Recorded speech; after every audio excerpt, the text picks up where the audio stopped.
We are on. All right, so welcome to DojoCast. I'm Sensei Mish, and I am sitting here with Sensei Uriel Villa of Opening and Kempo of Hillsboro. If you are not already a subscriber, please hit the subscribe button. And if you want to know any time that I post a new video, whether it be DojoCast, Kyusho Corner, or Mondays with Sensei Mish, hit the little bell thing, and that'll notify you anytime a video's up. So, how are you doing? Fantastic. You're doing fantastic? Right on. So, so far I've had people on that I know. So, how do I know you? Well, I went to a seminar. Okay. It's called The Next 3. I think that's what it was called. Okay. Back in That's right. 2012. Has it been that long? I think so. It was Master Klein, Super Anderson, and Stan Miller. Stan Miller. Yep. Yeah. And obviously you were there. Yeah. It was one of the first seminars that we went to out of our organization. And it was pretty cool. And then after that, we just kept hooking up and doing more seminars and stuff. So Yeah. Yep. And you've been in some episodes of Kyusho Corner. Yep, that's right. You've helped me out with that, and I greatly appreciate that. Yeah, so we got together here once a month for a while, and yeah, we were doing the Kyusho workshops. Mm-hmm. Yeah. So now, tell me about that. You said that the Next 3 was like the first seminar that you had gone to outside of your organization. Yeah. Tell me about that. Well, the organizations that we had before, it was all about just what we do. Okay. Nobody else. You weren't allowed to, go other places and seek information and whatever. So for some of those reasons, we decided to part ways and do our own thing. And then we found that seminar.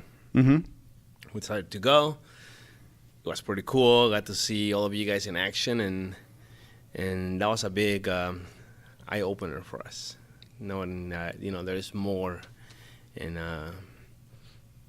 we started checking out more of what you guys do, more of the small circle jiu-jitsu.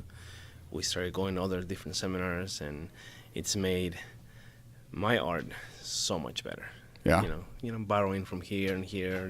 Going to the Mark Klein seminars. We've done, I don't know, 5 or 6. I don't remember, but I think ever since the Next 3, I think you guys have been to every single one. Yep.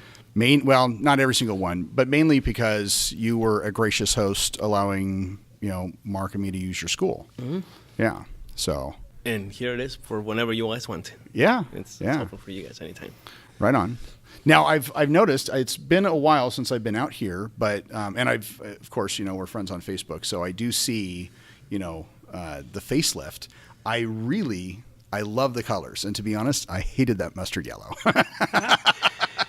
Yeah. But I love the new look of the school. Thank you. Yeah, I actually saw this look from another Kempo school, and I was like, oh, that's pretty awesome. And when it was time I thought it was time for me to do a change, being with that nasty yellow for like 5 years, and decided to change it.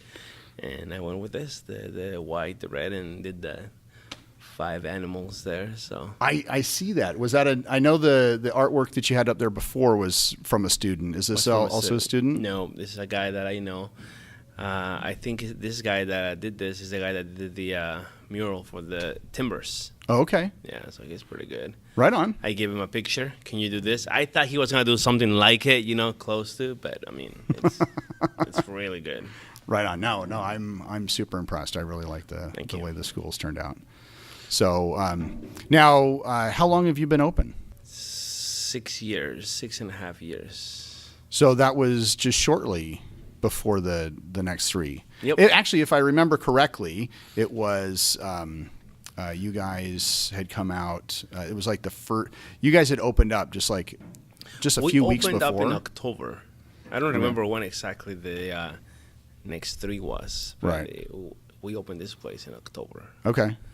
And then So I don't know if it was before or after, but Yeah, I can't same remember. year. I can't remember when we. I think it was an October seminar, because we had been bringing Mark out in Octobers. So So it must have been the same month where Yeah. we opened and decided to go and check you guys out. right on, right on.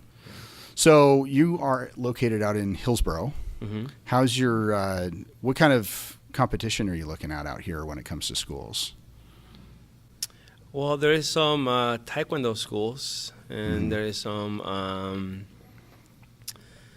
mix with Taekwondo and MMA. Now, there's not a lot of Kempo stuff that I know around Yeah. here, so So when it comes to that part, you kind of corner the market. pretty good, I think Yeah. so.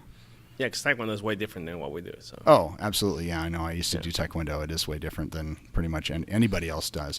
No offense to you Taekwondo people out there, but Mhm.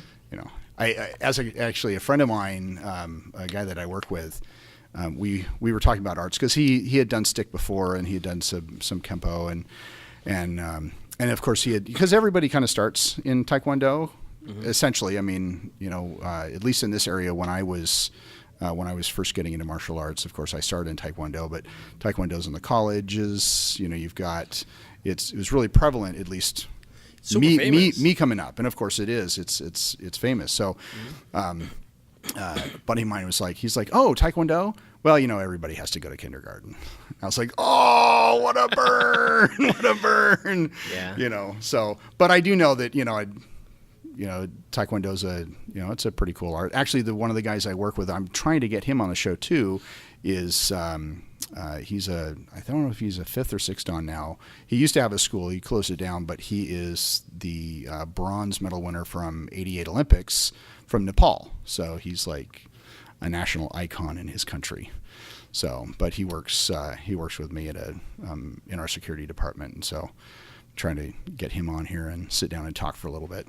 Nice. Yeah, Taekwondo's pretty cool. I mean, they kick so good. Those Yeah. awesome flying kicks is pretty awesome. Yeah, it's just not what So- I do, but So using Taekwondo as a basis, and actually move your mic just a little bit closer to your, yeah, there we go, about a fist away. How does, from what you know of Taekwondo, how does your art, because I do Kempo, you do Kempo, but we do different styles. so many styles of Kempo. Yeah. But, since Taekwondo is kind of that, it's so well known, especially, kicks, it's in the Olympics, etc. How does your style differ from Taekwondo? Well, you could say it's a little bit of the opposite. In Okay. Taekwondo, they do lots of kicking and flying and all that kind of stuff. We try to do more like 70-30, as far as 70% hands and 30% feet. So we don't get up in the air too much. Mm-hmm. It's more straightforward self-defense kind of deal. Okay. Yeah, less of a sport, more of a real scenario stuff. Right on. Cool. Now, do you guys do tournaments at all? We do once a year. Okay. How did that come about? Well, the organization that we talked about earlier that we were with before, Okay. well, there's different schools there, right? Mhm. And then, this guy decides to leave, and then we were the second ones to leave the place, and then another school decided to, leave the organization as well. Mm-hmm. And because we wanted to do more, we wanted to find more things, now. Well, anyways, we all did that, and now we got together. We get together for that. So there's 6 different Kempo schools. Really? We all do our own different things, There's a school that does Kempo, Judo, and Jiu-Jitsu. There's another Kempo school that does, obviously, Kempo and Jiu-Jitsu as well. Mm-hmm. There's another one that does kickboxing. But the idea was to do more than just what we had. And I do a lot of the stuff that you guys have shown throughout the seminars and stuff. I'm now training some American Kempo stuff that's a little different than the Kempo that I do, and kind of mix things up and trying to make the our style way better. But anyways, we got together that way. We left that place, but we're still connected. So there's 6 schools that get together. One from Salem, one from Kaiser. Then we have Staten, McMinnville, Hillsboro, and Silverton. Oh, wow. Yeah, so we get together once a year for tournaments and other stuff. Like, black belt tests, we do it together. Okay. Seminars, every now and then we decide to do something together. But mostly it's for the black belt test and tournaments. Right on. Mm-hmm. So you're kind of like the like the group of outcasts. There you go. Maybe the wrong word to use, but it's basically like, the people who've left who still want to make that connection are still connected in some way, just to share and play. And yeah, they're nice people. They're awesome martial artists. It's just what we're seeking for more, and now we have the we are free to go anywhere and train with whoever we want to.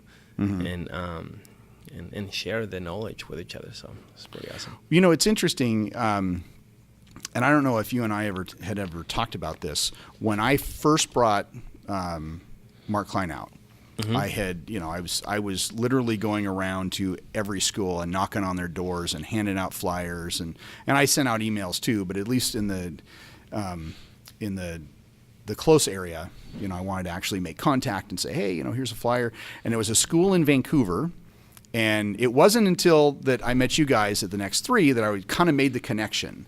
But there was a school in Vancouver where I walk in, and there were no classes going on at the time. And I asked to speak to the head instructor, and the gal behind the counter. I think she was wearing a gi. I think she was like a blue or orange belt or something like that. But she was lower rank. And so I tell her why I was there. I bring out a flyer, and she's like, we're not allowed to go to outside seminars. We're not going to hang this in the school. I can't remember the exact language she used, but she was just like pretty much like, we're not even going to let you talk to our head instructor because there's no point to it. And I was like, okay. For me, that was alien, because it's like, oh yeah, I mean, even if somebody's not interested in going, it's like, oh, okay, we'll take a flyer, and then it either ends up in the round file cabinet, or it actually goes up on a board. But I just thought that was just really weird that it was just like, yeah, nope, we're not, yeah, absolutely not. So. Yeah, I don't know if you can talk about that. I don't want you, I don't want you bad mouthing anybody if you don't want to, or I'm gonna force you there. Mouthing. I just think that, I mean, if that's how they want to do things, that's that's them, and that's fine. But there is so much more. There is so much more that people can learn from if they actually go to different places and understand that not one art is amazing. A lot of people, you see it on comments and Facebook, like, oh, Taekwondo versus karate, which one wins? It's not about that. It's about really learning a little bit of everybody and pick from here, and trying to make yours more as a whole. Right. Because there is no one art that can come and tell me, as far as my opinion, this is my art. And unless your Master Ken on that, Yeah, with Master Ken, everything else is bullshit. Yeah. Yeah. Yeah. So, if that's how they want to do things, that's fine. If they believe that their thing is the only thing, good for them. But for me, no, there's so much more.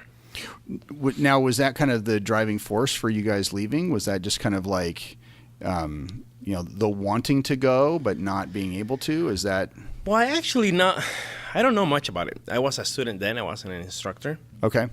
So it was more my instructor leaving the master, than actually me leaving him, right? Okay. And then it got to a point that the master came talk to me. He's like, hey, Uriel, you should stay with me, and I want to make you make a lot of money or whatever. That guy doesn't know much. And so then I decided, well, no, I'm gonna stay with my teacher. But I really don't know why they would separate. Okay. They didn't see eye to eye on some things and decided to go. different directions. Yeah, and that happens. I was just curious. I didn't know if you were privy to any of that. So No, I wasn't an instructor then, so I was just barely getting into the instructor program that they had. okay, And I went to a couple classes and then, so I don't know much about it. okay, Yeah, so it wasn't really me. It was more, my instructor. And, right, But okay.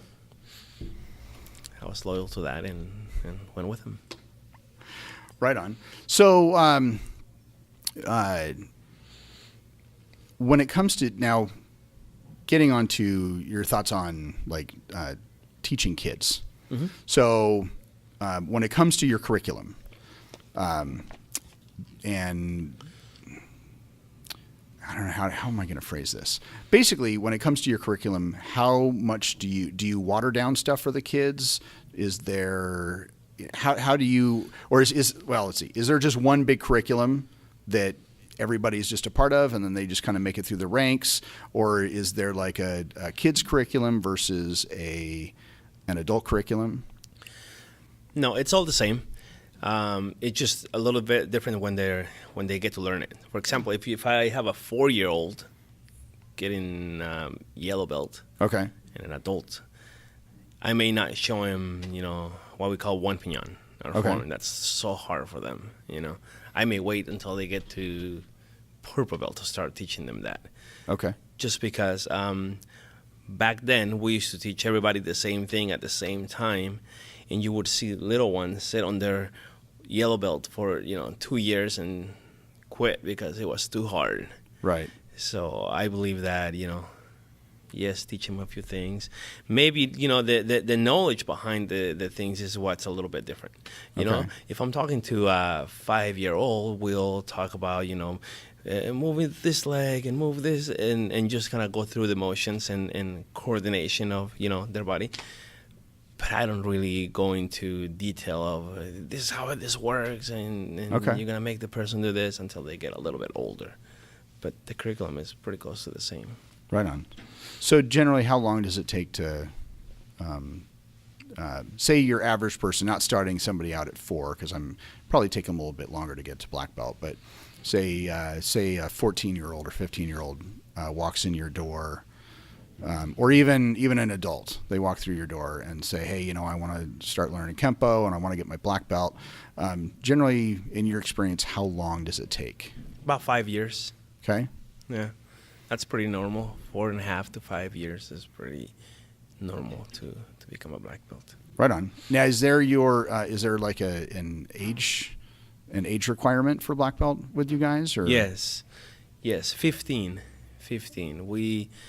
It's really hard for me to give a kid a black belt. Okay. Yeah, just because people out there see a black belt, and there's two types of people. The guy that goes, "Oh, you're a black belt? Better not mess with you," right?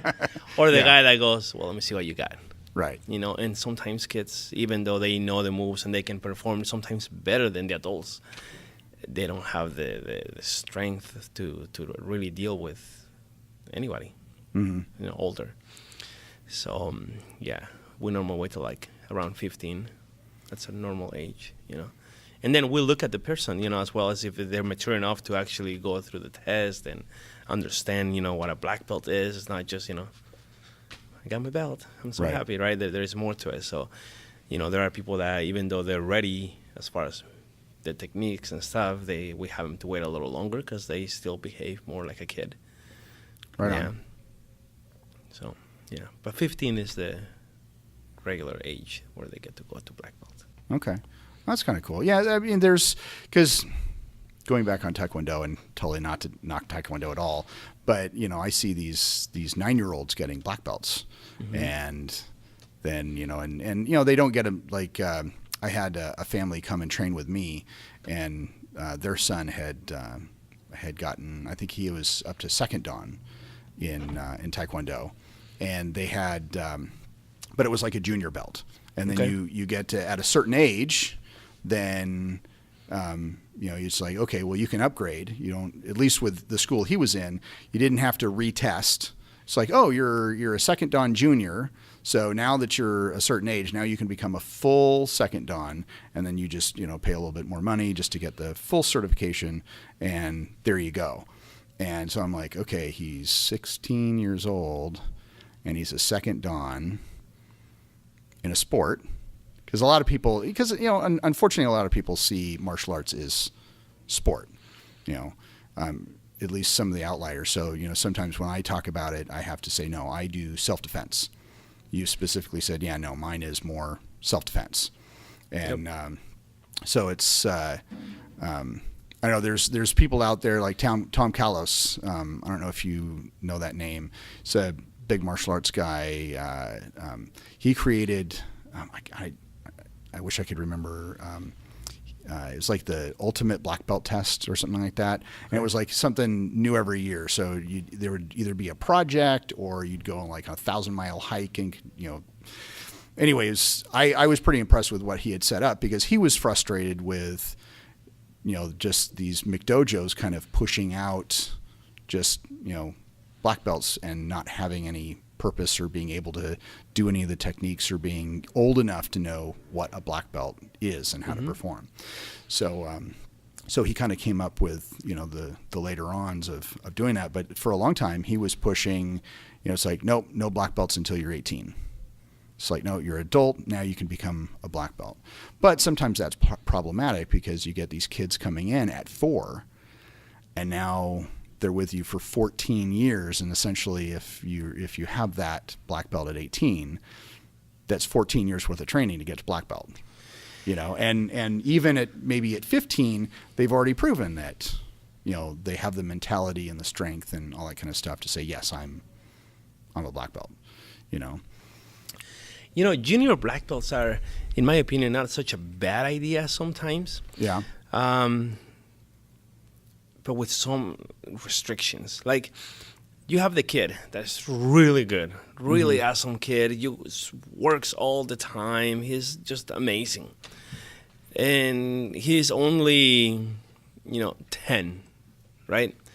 And because of how I do my stuff, they don't get to test to black belt till they're 15. But they're already there. They're brown belts. Two things are going to happen. Either you are going to have to teach them some of the next thing, right? So they don't get bored. Because who wants to go to the same school for 5 more years and learn nothing else but what you have, right? As far as moves, you can always get more in depth into the techniques that they already have, but it's exciting to learn something new, right?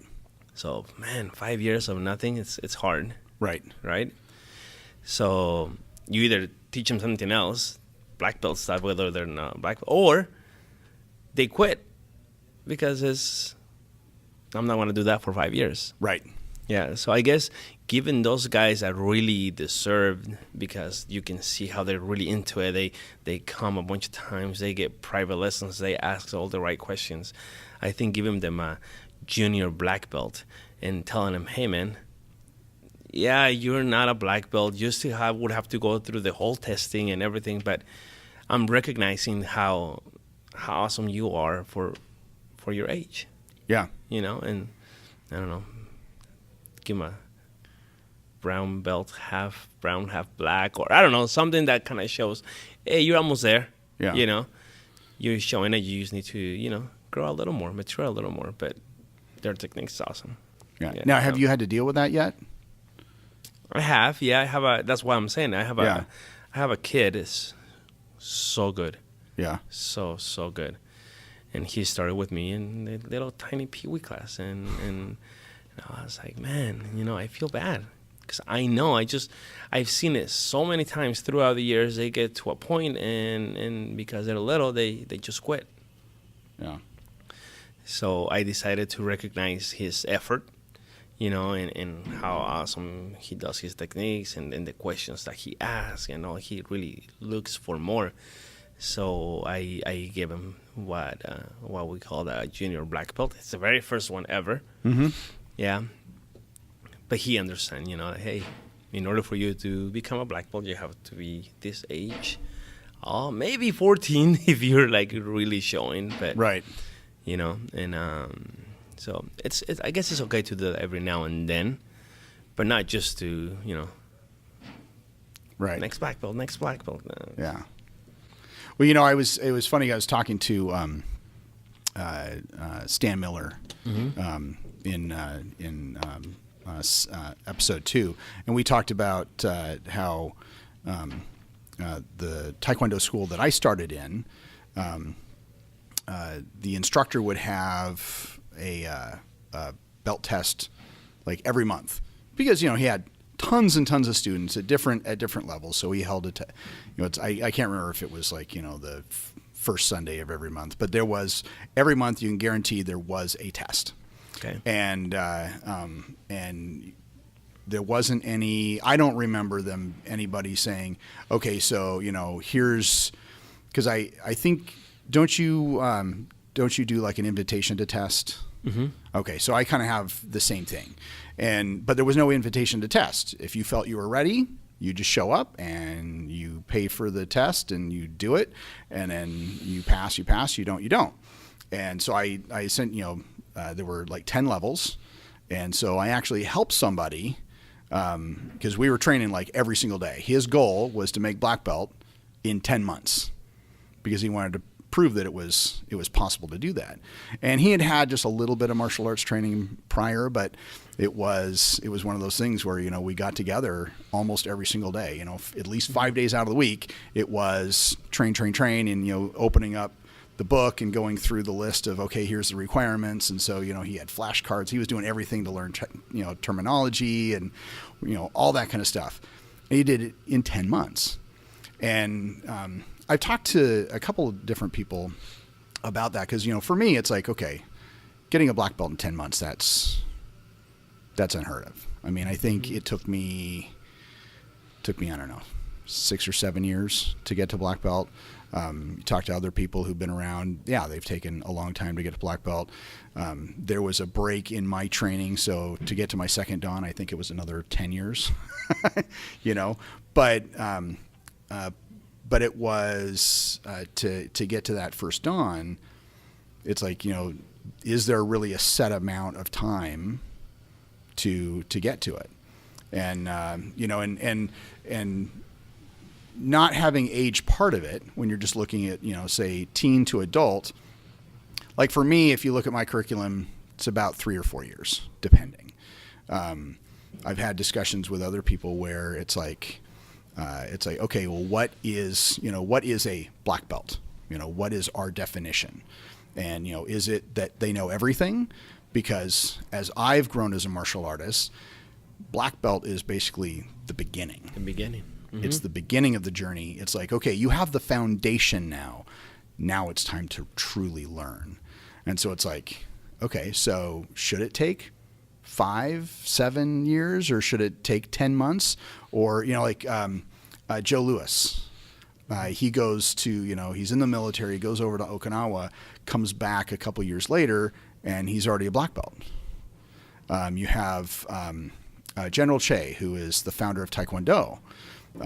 You know, he went, you know, he goes from Korea into Japan to go to university, and then, you know, he comes back 2 or 3 years later, and he's a second dan.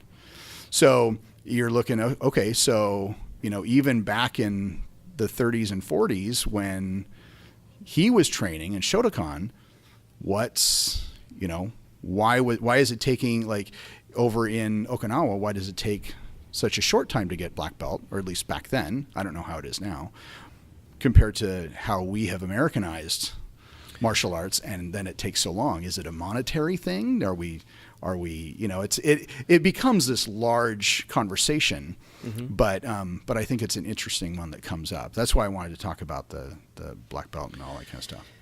Yeah, well, a lot of the time, I personally don't believe in time. Okay. Like, you must be at your rank for at least 4 months before you go to the next one, or you know what I mean? Okay. I think that on each rank there is something that you need to show. Because it's not just about memorizing moves, right? Like you were talking about this guy, like, oh yeah, cards and everything. And I got it. On each move, there is something that you're learning. Right. Right? Or else, yeah, I can do this. What's next? Oh, I can do that. Okay, that's next. I'm a black belt. No, because what do you know about the moves? No, nothing. I just memorize them. Right. Right? So that's not the way to go. I think, obviously, first you have to learn the moves, and then you get more in-depth on what you're really trying to learn, what principles are you trying to follow, and that's what takes time. Mm-hmm. So a lot of people at first, it's like, I know it. What's the next thing? It's, okay, got it. I can test now. No. You learn how to move. Now let's talk about it and see what's behind it, what it is that you're actually learning out of this part of the curriculum. Right. And that's what takes a little bit of time. But if you are a person that comes to the dojo, let's say 4 or 5 times a week, and you are really training and you're really asking those questions to get the right answers, and you started with me at the same time, but right. I'm only coming twice a week, and the time that I'm here, I'm just kind of going through the moves, mm-hmm. Then you should actually test faster than me or get to that point faster than me, because you're actually applying yourself and right. training harder, right? So it's no how many times some people call it like 5 years, but out of those 5 years, how many days did you actually work out? Right. Maybe 5 days a week for you, maybe 1 day a week for me. Right. It doesn't make sense. So it's just, there is something that I need to see before I make you a black belt. Yeah. When you're ready to show me that, if it's 4 years, if it's 5 years, if it's 6 years, it just depends on the person. It's not really time, it's how much you put into it. Yeah. Well, it's, and I know you experienced those students that they only do their kata and forms and techniques. They only do it in class. Mm-hmm. And, I'm sure you were more like me, where you go to class, you train, and then you go home and you train some more. Mm-hmm. That's kind of where you get, when you get to the levels that you and I are at, is that you take it, you train outside the dojo. Yep. For me, I always kind of get frustrated because it's like, why isn't this person like me? But then I have to step back and be like, if they're just here just to, just for a workout, learn something, that's fine. I can only encourage them so much. But like we were talking before I came on, I've got this group. We meet once a week, and I do have this one brown belt. She constantly is like, yeah, I was online last night looking at the videos you posted, and I was practicing at home, and it's, so I know she's doing it, but some of the others are just like, yeah, no, we just show up once a week. And so I have to, like, for me, I have to kind of get over this frustration. It's like, okay, I'm going to show you this thing, 4 or 5 times before you get it. But if we practice it in the dojo and you do it 100 times at home, then you should be getting it faster. But I'm used to people coming to the dojo at least 2 times a week, or 3 times a week, instead of just that once a week. So, and basically kind of where I'm getting this is just people picking up stuff faster, Well, repetition is the mother of all skills. Yeah. So the more you do it, the better you get at it, the more you go, whoa, what was this? Yeah. And then you go to the sensei, hey, I noticed this. And then you start getting into a conversation, which makes you understand that technique so much better than the guy that just goes through it and right. What's next? Yeah. There's one thing that a tool that I use for helping people outside the outside class, which it's not an original for me. I actually stole it from Alan Best down in Eugene. Mm-hmm. I was down there for a Bram Frank seminar, and I look up, and he has this little thing saying the 1,000 Kata Challenge, and a couple names written down, and when they completed it, and I was like, 1,000 Kata Challenge. That's kind of an interesting concept. So I created this form where you basically, it's 28 days, because I wanted to figure even if somebody was going to do it in February, they could choose February as a month, but you do it in 28 days, and roughly breaks down to like 37 kata a day for 28 days, and you get 1,000 kata. And so, so that's something that some people are like, oh, that's really cool, and they do it, and then there's some other people who are like, really? And those are the ones that just show up at the school. But it's this group that I have on Wednesdays.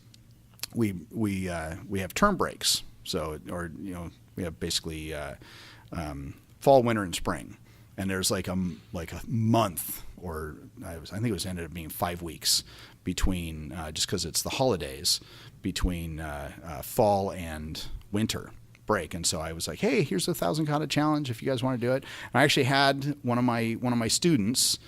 He was like, yeah, no, I want to do it. So he did Daihanchi 1,000 times. And the whole idea is that you just don't do it to do it. You check in once a week, and then I evaluate and I give feedback. And so we actually would FaceTime, because we weren't having class. We'd FaceTime every Friday, and his mom would hold the video, the camera, and then I'd watch him do it, and I'd give him feedback and say, okay, I want you to do this. And then of course, the next time you would have done so many kata, and then I see if he's improved, and then I might find. So it's actually really cool that he did it. And I've in the past I gave away you got a certificate that's like, hey, you completed this, and like one of those little patches that say kata on it. But this time I gave him I decided to throw in a gift card too, because I was just like, out of the entire group, he was the only one that did it, and he does Naihanchi like nobody's business. See, that's the thing, that repetition, and not just doing it over and over, but like you're saying, try to fine detail the technique so that, I'm just going to go through the moves. Okay, got him. Now I want to concentrate on targeting. Oh, okay, got it. Okay. A little bit of speed, right? And now you really concentrated on making that form better every time, instead of like, okay, there's 1, 2, 3, 1,000, but nothing has changed because you're not really trying to make it better. So right. Going back to, yes, do it a few times. Let's fix this. Let's fix that through FaceTime that you were doing. I bet that if you put the video of number 1 and number 1,000, there's a huge difference. Oh, yeah. Just because, yeah. And that's actually what I probably should do, is that anybody who wants to do it, they record themselves the first time, and then record themselves on the 1,000th time and look at their improvement. Because it'll show, and then it'll make them go, oh, yeah, I guess, they're right. And then practice on more. So, yeah. Right on. So, kind of a left turn at Albuquerque, and I don't know how many years it's been, but I'd be interested in hearing about you becoming an American citizen. Okay. And your journey to that, because I know that you have a Latino heritage, and you post a lot of that. I see like live videos from family parties, and I just love that aspect. But I know that I know that we're not BFFs, but when you announce, say, hey, I'm a United States citizen, I was like blown away. I had no idea that you were going through that process, and I just thought that was awesome. So if you can talk about that would be great. I'd love to hear it. Okay, well, I came to the United States at the age of 15. Okay. Following my mom and my dad. I was illegal. Mm-hmm. And so I started school here, 10th grade. So hard. Couldn't understand anybody, so it was really hard. I remember getting in a fight at school because this group of kids, I would walk by, and they would say something and laugh. Mm-hmm. And every time I walked by, I couldn't understand what they were saying, but I knew it was exactly the same thing. The words sounded the same. Right. And I got tired of it once and went and punched him. Anyway, so that was, high school was a little hard for me at first, especially the first year. But I met my wife there in high school, and we got married right after high school. Okay. Yeah. So then she helped me become a resident, Okay. which is what we need to do first, right? Just when you get your green card, pretty much. Yeah. So we did that, and I had to pay some money to not have a punishment, I guess. So there's like there was a law back then that you could actually pay, I think it was like $1,000, and not having to go back to Mexico for some certain time as a punishment for coming in illegal. Okay. So we did that, and then you have to be a resident for 5 years. Okay. Yeah, in order for you to qualify to become a citizen. So obviously time went by, 5 years went by, and then I had to learn, 100 questions. Uh-huh. Yeah, that is hard. That is really hard, but I did it. I would put on the CD on my car on the way to work, just listen and listen, and had my wife ask questions and go through the whole process for like about 3 months, probably. Yeah. I mean, before that, we did the paperwork and all that stuff. But from the time you get, you get an appointment, and then they get your, what do you call that? Thumbprint or fingerprints, Fingerprints, yeah, to make sure that you're not, a felon or whatever. Right. You're a good person. And then you go through that, and then like, okay, you're good. Here's your stuff. Study it. And then it takes about 2 to 3 months where they call you back. And it's a little scary, like having to go over there to the immigration, and they take you to a room, and they ask you to write something down in English. Mm-hmm. And then they ask you to read something. And then out of the 100 questions, they only ask you 10. You usually know which 10, so you have to learn every single thing. And so it's not a written test. It's you just sit there and it's like an oral board. You just have to answer. Just like wow. you okay, are. so I didn't realize. It's like you and I. We sit down. They give me a paper, and I remember having them. They asked me to write down the president lives in the White House. So it's really simple as far as writing. Yeah. Okay, there you go. Now read it. So I read it, and okay. So you can read a little bit. You can speak a little. Okay, good. And then the questions. That's hard. Okay. Because you can only miss a few. So they ask you 10, but I think you can only miss 3. I'm not sure. All right. I only missed 1. Okay. The first one. The first one? Yeah. Do you remember that question? Something about Oregon. Okay. I was able to remember, the first president, the 13 colonies, the stripes, everything on the, I could remember everything. Right. But I could not get in my head the people that lead Oregon. Okay.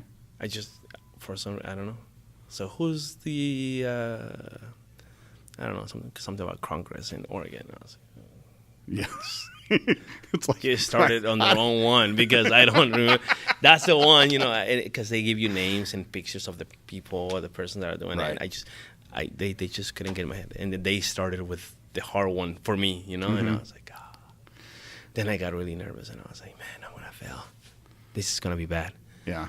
And then I don't remember what the other ones were, but I was like, oh, I know that one. I know that one. Yeah. Really, really easy. They asked me, I think 7 questions altogether. Missed 1. Okay. And then they were like, nah, you're good. And passed that. Then we had to go in front of a judge. Okay. So to make it official, right? So I had to come back another day. This is another kind of bad thing. So I was told that it was going to take about an hour and a half altogether, right? Right. Going back and, swearing and all that. And I was like, okay. So I didn't want to pay parking like in an actual garage. Okay. So I parked on the street, put some quarters in, enough for about 2 hours, thinking, right. Okay, they said an hour and a half. 2 hours should be enough. And, the judge was late. Oh, no way. Yeah, and I didn't want to leave. I could have gone and put more quarters on it, but I was nervous that he would come in and I'm not there and what's right. going to happen. So I was like, no, I'm not going anywhere. So I got my first ticket that day as a citizen. What a way to memorialize that. Yeah. Parking Oh my ticket gosh. because ran out of time. Yeah. Yeah. So my first ticket that day, became a citizen, $60 for parking. Okay, that's actually kind of funny. That's a good story. That's kind of how that happened. Pretty cool. Right on. Yeah. No, I think that's I'm, as you're, somebody who's been born here, just who's never gone through that experience. I hate to use the term white male because in today's politics that's just so. Yeah, it's just overused in such a negative light. But just not having that experience, I'm interested in that. I think that's kind of cool. One of the gals that I worked with at the hospital, she's retired now, but she was Canadian, and her husband was American, and they retired to Canada. But I can't remember, for some reason, I think it may have been because she was living in Canada and contracting in the United States, she had to, I don't know if there was a citizen thing, but she'd made the choice to go through that. So like with Canada, she's a citizen of both. Yeah. Even though she's that. So now, how does Mexico deal with Same that? thing. Is it same thing? Your dual citizenship. Yeah. Okay. It's kind of cool, I guess. When I go to Mexico, it's kind of cool because there's the Mexican line, right? And then there's the somewhere else line, right? So I can choose either one. So I can go, oh, there's a lot of people there. I'll go over here. So I guess that's kind of cool. Okay. But yeah, either way. Now, how does that work? Now, do you have to? Do you have to show your American passport to get back into the United States? Mm-hmm. Okay. Yep. Yeah, I mean, I can choose to have a Mexican passport as well. Okay. But if I did that, then I would have to carry my citizenship paperwork and all that to show. So, okay. But if I do an American passport, then you don't have to worry about it. Okay. Check it out. Right on. That's it. Yeah. Cool. Yeah, because the gal that she had a passport for Canada, and then a passport for she had, of course, became an American citizen, got a passport for the United States, so she could go into Canada with her Canadian passport, but the only way she could get back into the United States is by showing her United States passport because of her dual citizenship. I don't know. Oh. I don't know. I'm not a lawyer. I don't know. Don't quote me on that. It's just that's just what she told me, and I trust that was the process. But she said, yeah, the only way to get back in for her was she had to show her American passport. So I thought it was interesting. For me, I only have one. Yeah. Yep, the American one, and in and out. But I could go in Mexico. Mm-hmm. I could go to either line and be okay with it. So that was kind of cool. That is kind of nice little choice. Yeah. Right on. Now, how does that? And you can choose to not answer this if you don't want to go there. But how, when it comes to illegals coming across and just staying illegal, how do you but you going through that process to become an American citizen? How does that? What are your thoughts on that? I mean, is it you're just like, look, just if you're gonna be here, become a citizen, or, I mean, I don't. Well, it's not that easy, right? Yeah. I mean, the ideal thing would be for people to come the right way, right? Right. Hey, I got papers or whatever, come in. Right. But if they're already here illegally, it's not easy to become a citizen or a resident. Right. Actually, they can't do it. The only way that you can become a resident, I guess, first, before you become a citizen, you have to be a resident, would have to be if, as far as I know anyway, so I'm not a lawyer either, Yeah. is you have to marry someone that's a citizen. Okay. Right? You will have to ask for what's the word? kind of like protection. Maybe something really bad happened to you in Mexico, and you. Oh, okay. Yeah, no, I don't know the term either, but I get where you're going with that. Yeah. So, but if you don't have any of those, let's say that for me, like what happened to me, my parents brought me over. I had no saying on that. Just you're going. Right. All right. And then I happened to marry someone that was a citizen, but let's say that wasn't the case. I became in love with a girl that was illegal, like me, right? Then there's no other way to actually do it unless, we separate and find somebody with, that's legal already, and then you can go through the process. But as far as, if it was my choice, if it was that way, like, okay, I'll become legal even if I have to pay. I'm sure a lot of people would do it. Right. But it's really, really, really hard to be legal here. That would be, like I said, at least as far as I know, for me, that would be the only way. Be with somebody that's a citizen, and then they would help you, and then obviously you become a citizen later on. So yeah, it's hard.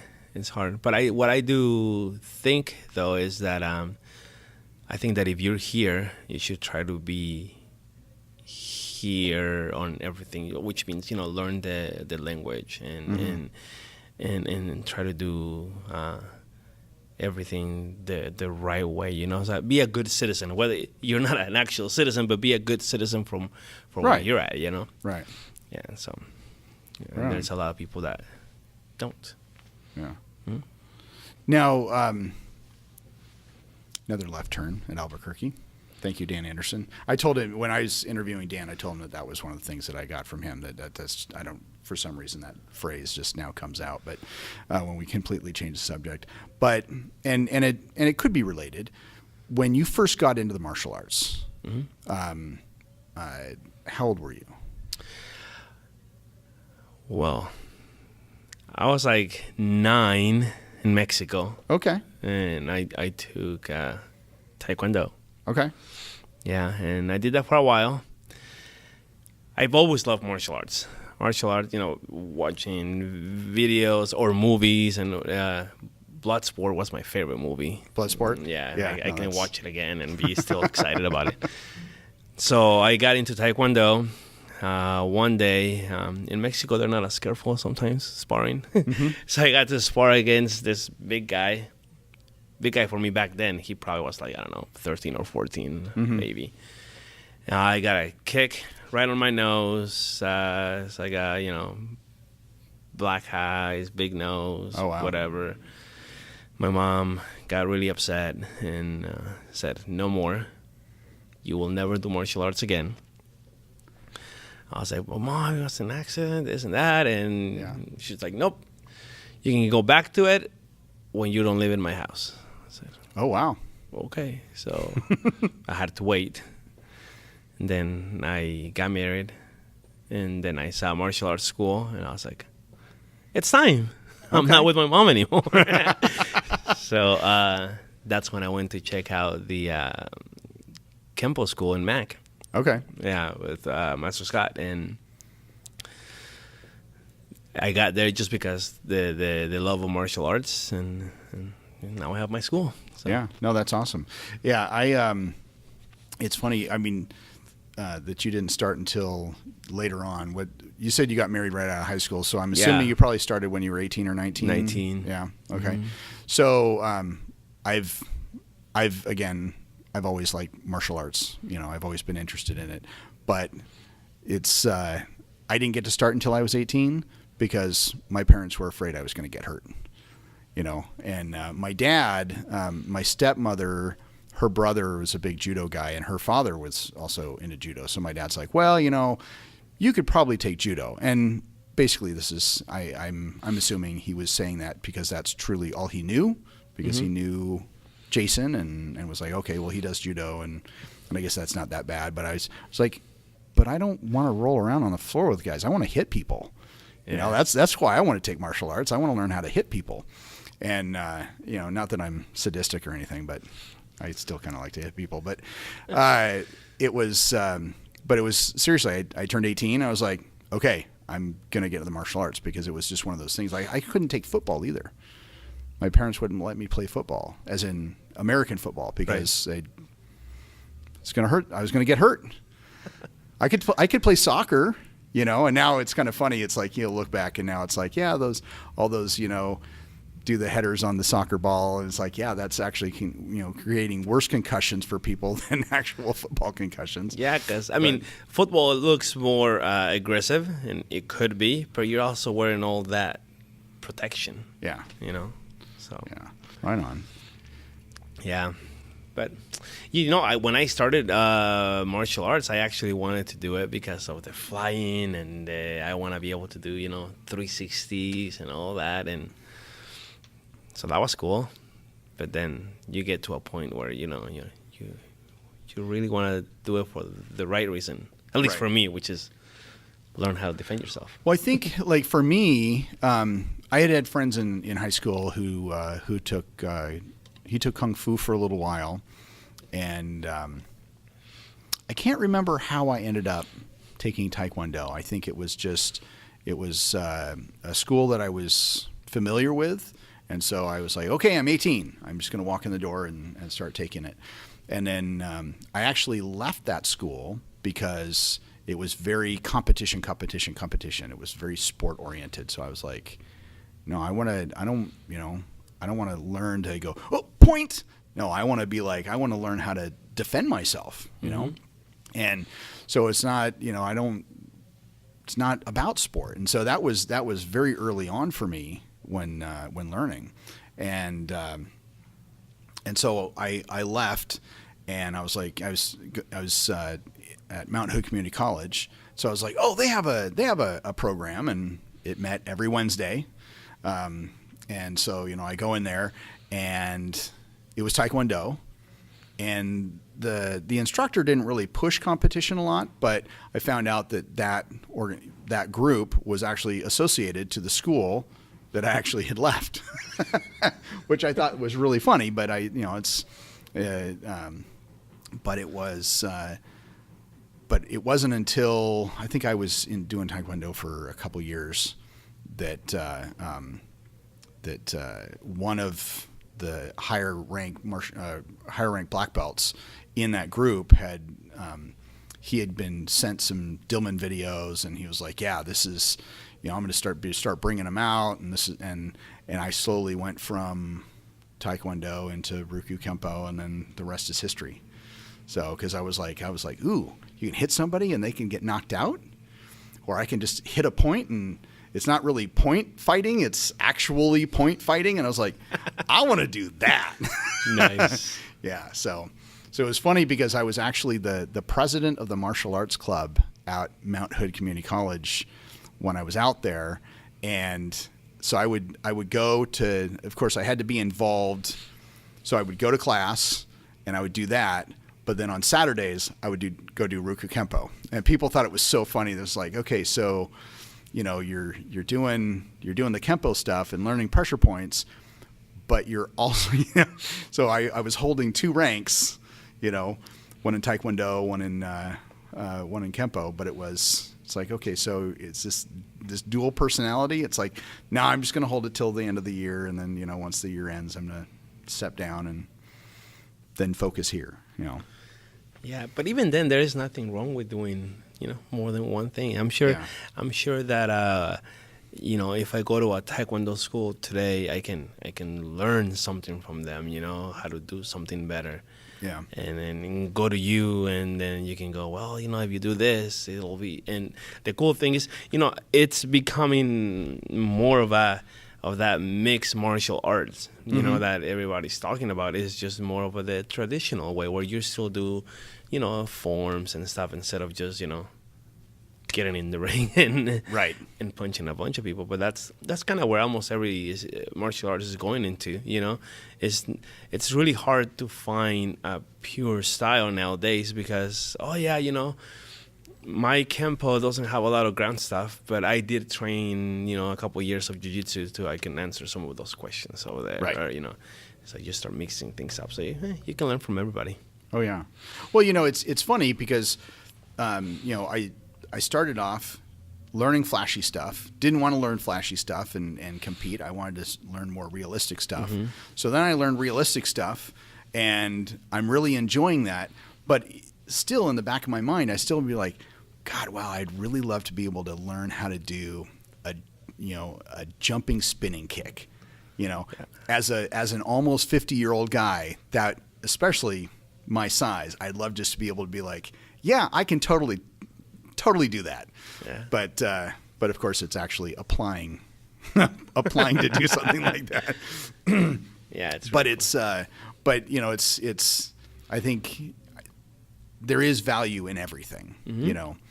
Whether it's being able to do something flashy. It's like, yeah, okay, so I'm an overweight white guy who likes to hit people, but check this out, I can still jump and fly and do a 360 kick. There you go. Because I can do it.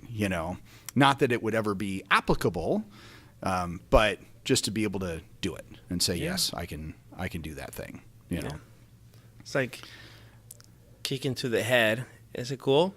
Yeah, it's pretty awesome. Do we practice that? Yes. Getting it out there in a real fight right away? Probably not.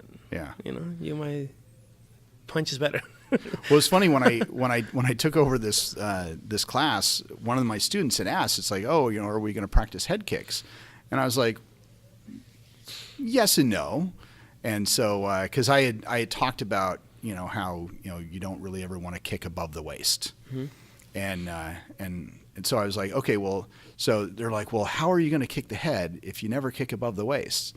And I said, well, you got to bring the head to you. You got to bring the head below your waist. And so he's like, well, there's just that inquisitive look. I was like, okay, well, just it's like, okay, well, if you're gonna punch at me and I do this and this and this, and then I put him in some lock, brought his head down, and I was like, there, now I can kick your head. And I haven't put myself off balance, and I have the advantage. And he's like, "Oh, okay." Yeah, yeah. So it's real life isn't like the movies. Exactly. What else you got, Mr. Mish? Let's see. What else? What other questions do I have for you?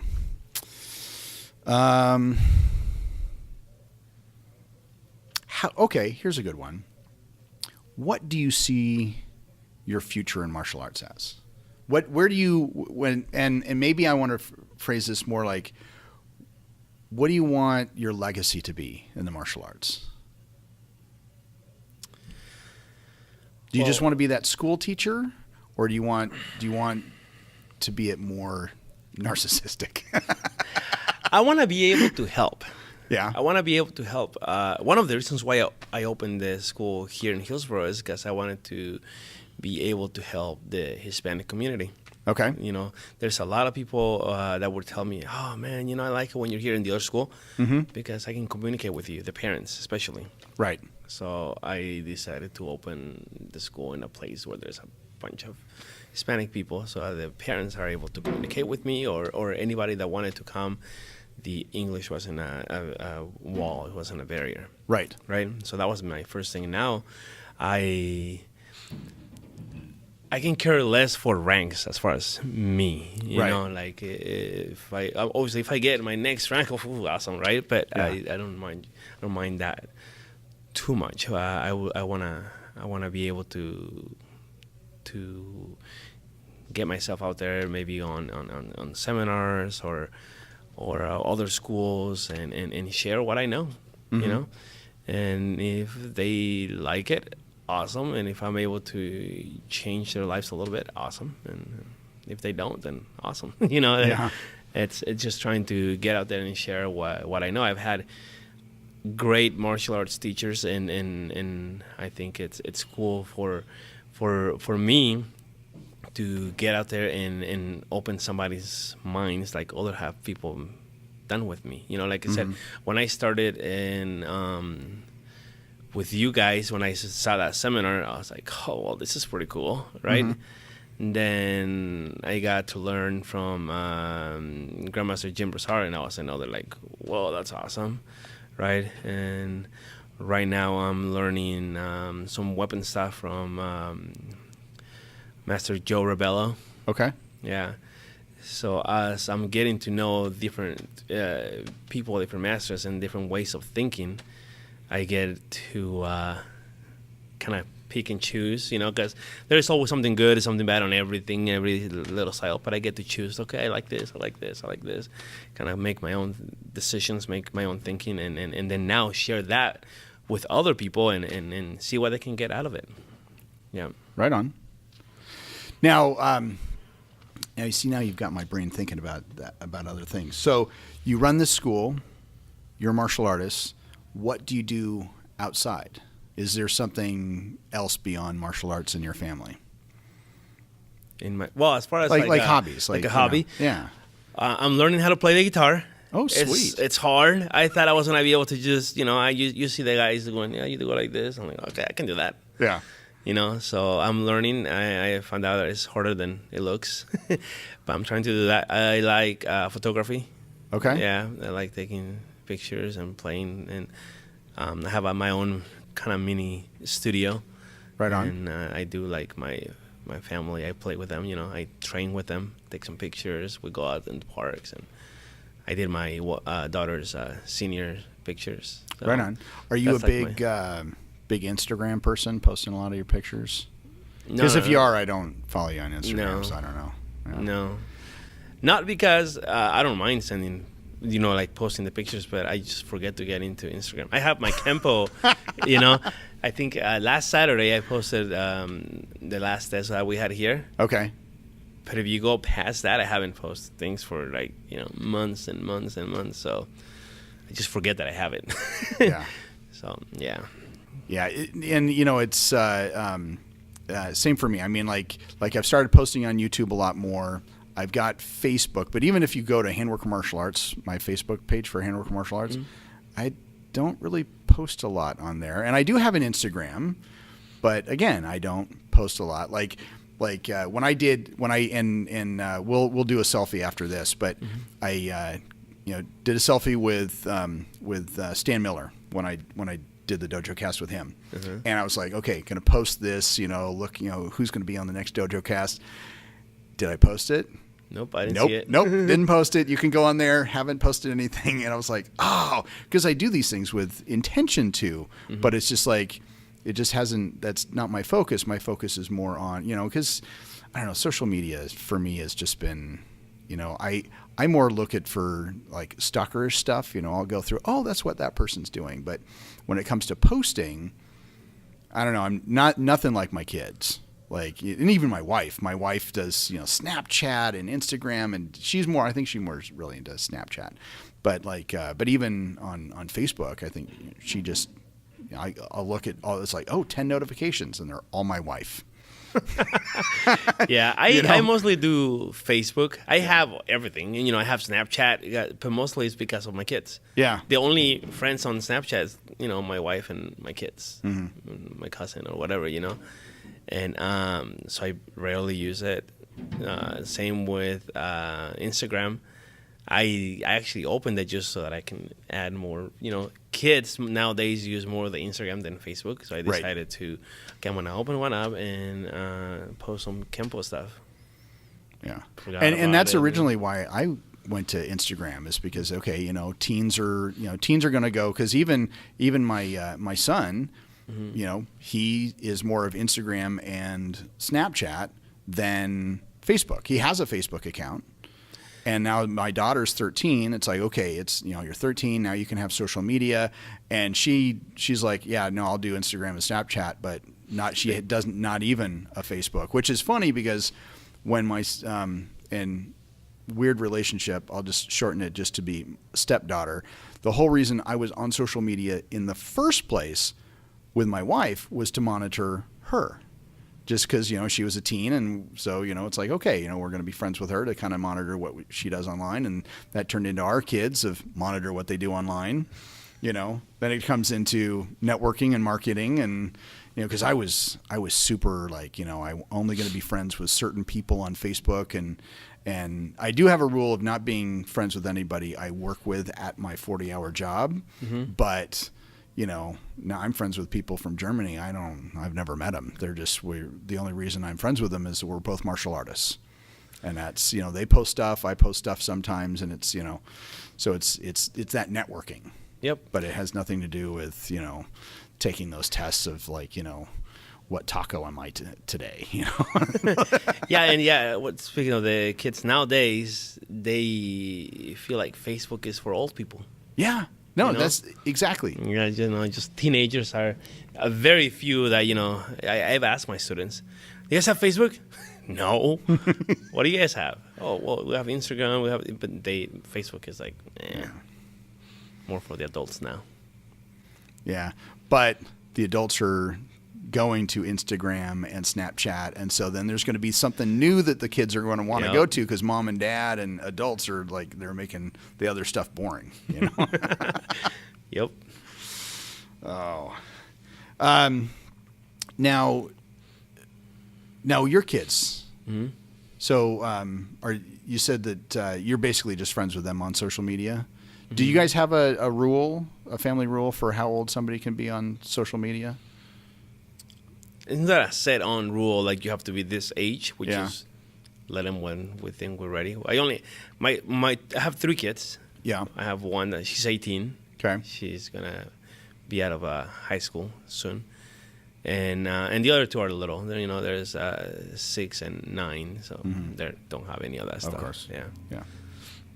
But I don't have like an actual rule. I just go, okay, you're ready, you can do it. And I think we came up with a rule.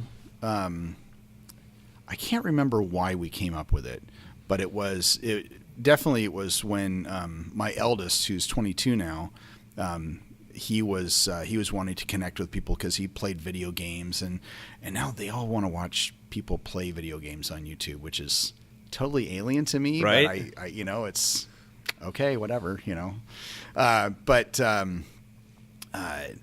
it was, I didn't really see YouTube as social media. So it's like, okay, you can have a YouTube account to watch the stuff, and of course we monitored him. But as having 2 other kids, it was like, okay, we need to regulate this.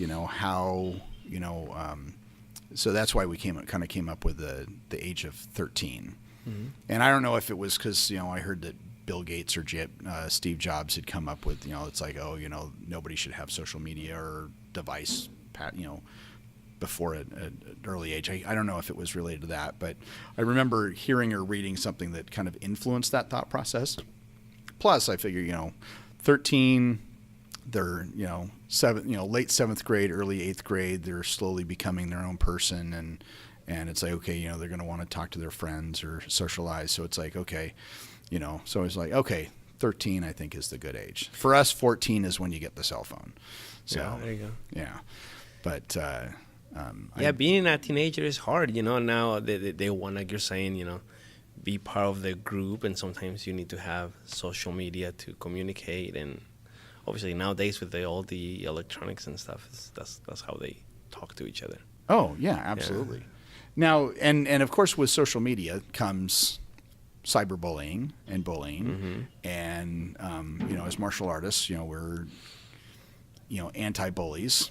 Yep. Or have talk about bullying, but how does, to kind of keep it on the same subject in martial arts, how do you talk about bullying and all that kind of stuff through social media with your students? Does that come up? Social media, no. Yeah. No, it doesn't really come up. It hasn't yet, anyways. Yes, we've talked about at school and how to prevent it and stuff like that, but not through social media. No. Yeah. Because there's so many different, bully programs out there, and like I'm developing content for one of my Mondays with Sensei Mish episodes about bullying, because I think a lot of the bully programs out there are crap. I think, and I think that it's at one point I saw a trend that it was like, yes, we're an anti-bully school, or, whatever. And I think it's important that, it's that we, because it's part of teaching kids and students self-confidence and being able to stand up for themselves and yada, yada, yada. But But so far, I haven't really seen anything when it comes to social media, because like when you and I, I know that you are younger than me, but even when we were in school, bullying happened at school. Yep. And we got home and we were able to get away from the bullies. Home was a safe space. But now with social media, people are bullied 24 hours a day. And so I was just curious. I didn't know if how you dealt with that at all. Because honestly, I haven't even I have not broached the bully subject when social media, but I think that that's a conversation that should be started, especially in martial arts schools. It's like it is a thing, and so anybody viewing this, if you do talk about that, please comments below. I'd love to hear your feedback. So because I think that that's important. Especially the more we get into devices being part of our lives, and because they're already part of our lives, and the more social media and all that kind of stuff, and not yes, parents should be more involved with their kids and do that, but as martial arts instructors, when we talk about bullying, I think that should be a conversation too. So, yeah, I think you're right, because I normally talk about it, but it's at school, like face-to-face kind of deal, and but you're right, with social media, I mean, people can text you really bad stuff or put things about you and that'll make you feel bad or whatever. So yeah, that should be something that we should address someday. Yeah. So now, when it comes to bullying, do you have a program that you follow, or is it just something that you guys just kind of just kind of talk about it, or sometimes people have questions and I answer those. Yeah, but I don't have any programs. Right on. All right. Well, I don't know. It's been a little bit over an hour.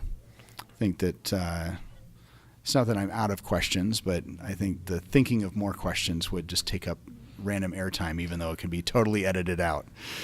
But I do thank you for sitting down with me today. It's been a great talk, and I look forward to sitting down with you in the future.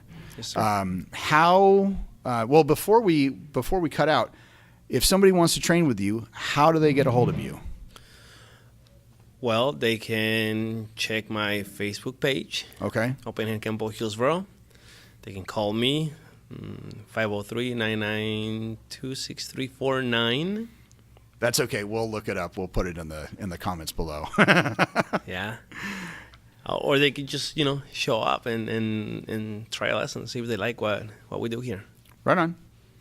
Very, very cool. All right. Well, thank you for being on, and thank you for tuning in. If you're not a subscriber, if you haven't hit the subscribe button already, hit the subscribe. And until, just and that's okay. Uriel just became a subscriber today. So, but anyway, I guess that's it. So thank you, sir. All right, sir. Thank you. And we are out. Awesome.